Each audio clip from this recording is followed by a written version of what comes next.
다 함께 기도하심으로 6월 2일 화요일 매일 예배 시작하겠습니다. 함께 기도합니다. 은혜 하나님 감사합니다. 오늘도 매일 예배를 통하여서 하나님 앞에 나아갑니다. 하나님의 진리의 말씀 앞에 나아갑니다. 오늘도 우리가 드리는 이 예배가 그저 우리의 몸이 앉아있는 습관적인 예배가 되지 않게 하시고 살아계신 하나님을 깊이 만나는 은혜의 시간 될 수 있도록 하나님 복내려 주시옵소서. 특별히 이 시간 육신의 질병과 마음의 연약함과 상처 가운데 있는 성도들을 기억하여 주시고 하나님의 은혜의 손길로 치유의 손길로 만지시고 치유하시고 회복해 허락하여 주시옵소서.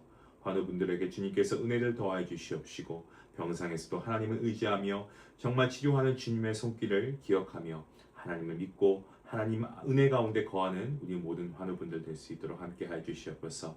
사랑하는 성도님들 각자의 처소에서 예배하는 모든 자에게 하나님께서 오늘도 말씀의 은혜로 더하실 것을 믿고 감사하며 이 모든 말씀 예수님의 이름으로 기도하옵나이다. 아멘.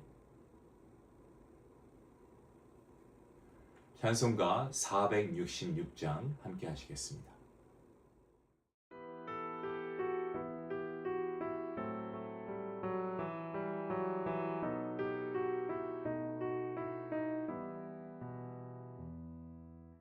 죽기까지 사랑하신 주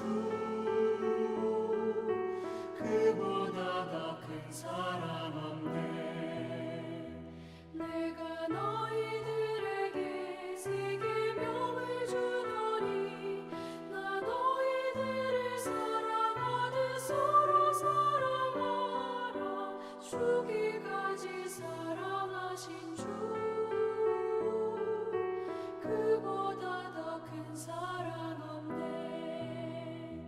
내가 나를 따르면 나의 친구 되리니 나 너희들을 사랑하듯 서로 사랑하라.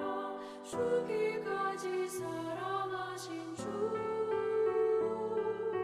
그보다 더 큰 사랑 없네. 주님 먼저 우리를 진정 사랑하셨네. 나 너희들을 사랑하듯 서로 사랑하라. 죽기까지 사랑하신 주 그보다 더 큰 사랑 없네.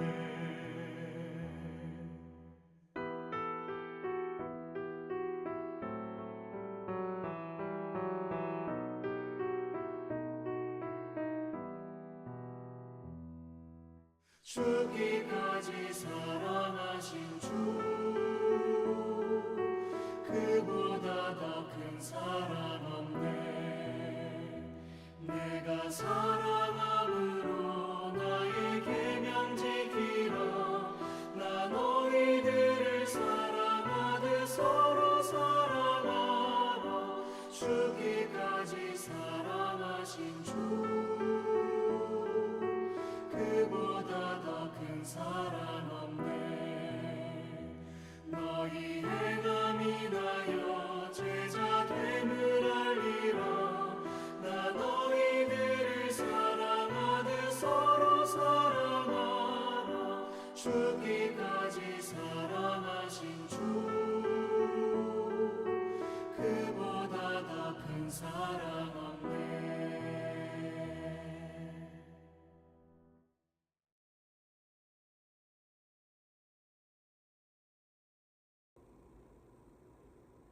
오늘 함께 볼 말씀은 고린도전서 11장 17절부터 26절까지의 말씀입니다.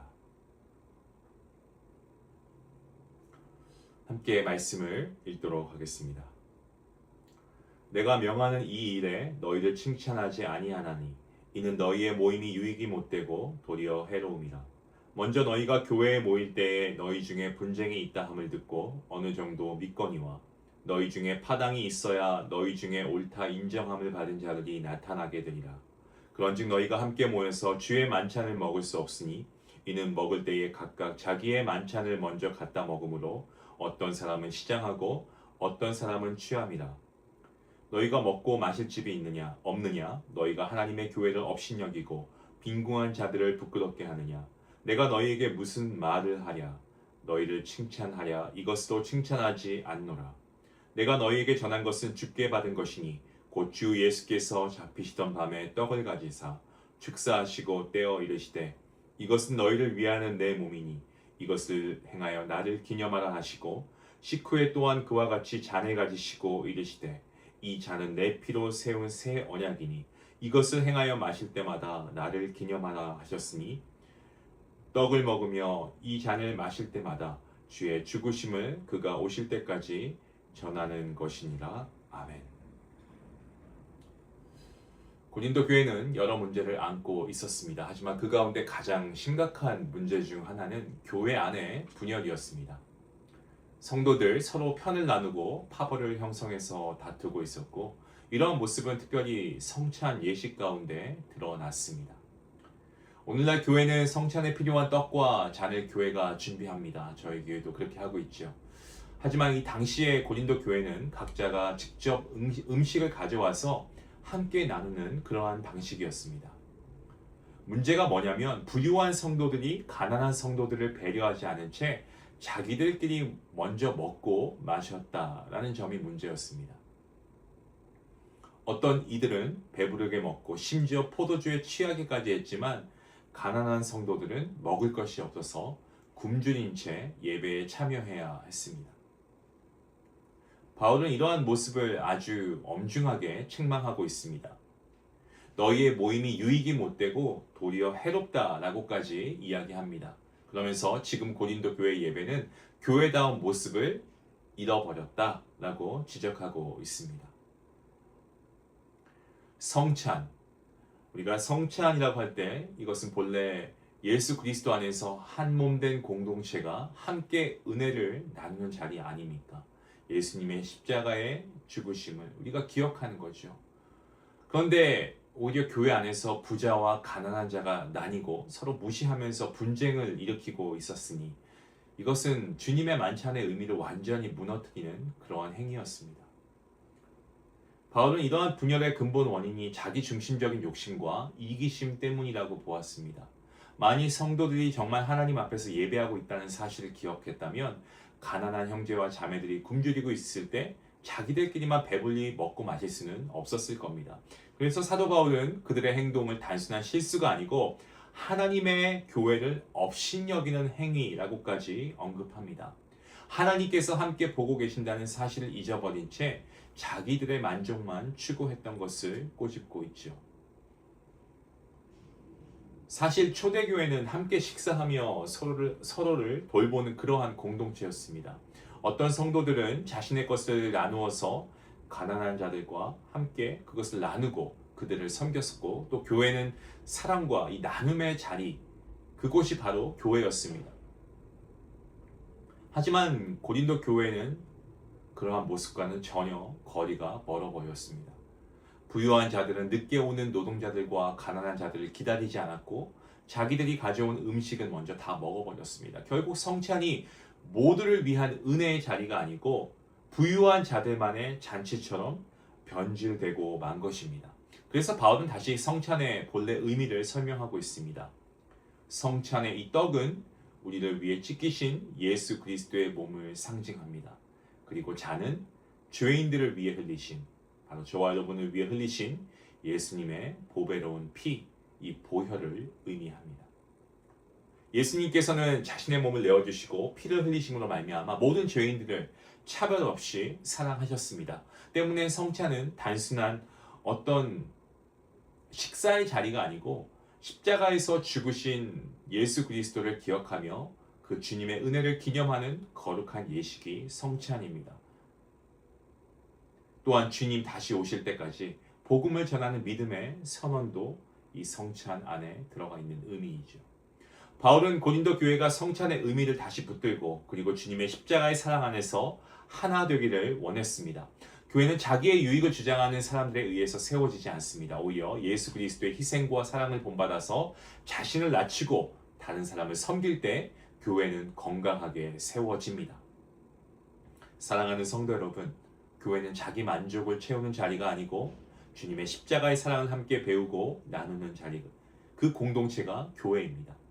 주님께서 우리를 차별 없이 사랑하시고 자신의 몸과 피를 내어 주신 줄로 믿습니다.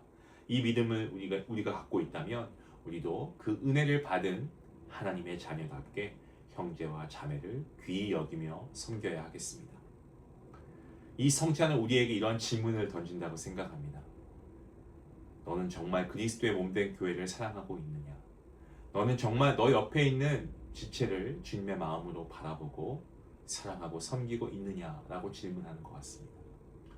오늘 우리 모두가 주님의 십자가 앞에서 좀 내 자신을 돌아보고 내 유익보다 공동체의 하나됨을 먼저 구하고 사랑과 섬김의 자리에서 교회를 세워가는 그런 주님의 거룩한 구원받은 백성들 될 수 있기를 주님의 이름으로 간절히 축원합니다. 기도하시겠습니다. 사랑의 주님 감사합니다. 우리를 위해 몸을 찢으시고 피를 흘리신 예수 그리스도의 십자가 사랑을 기억합니다. 그리고 감사합니다. 내 유익과 내 만족 이런 것을 앞세우며 살아갔던 모습을 이 시간 하나님 앞에 내어놓고 회개합니다. 교회를 사랑하며 우리에게 허락하신 형제와 자매를 섬기는 아버지 그러한 삶을 살아갈 수 있도록 인도하여 주시옵소서. 우리 공동체가 분열과 다툼이 아니라 사랑과 희생으로 하나 되게 하시고 예배와 성찬 가운데 언제나 주님의 은혜를 기억하며 감사하는 믿음의 교회, 아버지 사랑이 넘치는 섬김이 넘치는 교회가 될 수 있도록 하나님 함께 하여 주시옵소서. 감사하며 예수님의 이름으로 기도하옵나이다. 아멘. 교회 안에서 평소 가까이 지내지 못했던 그런 혹시 믿음의 지체가 있으신가요? 그러면 우리가 그분에게 먼저 인사하거나 우리가 먼저 섬김의 표현을 해보면 어떨까요? 작은 사랑과 배려가 교회를 하나 되게 하는 첫 시작점이 될 수가 있습니다. 오늘 말씀을 기억하시면서 우리 함께 기도하며 또 우리가 행함으로 믿음을 행할 수 있기를 원합니다. 기도하시겠습니다.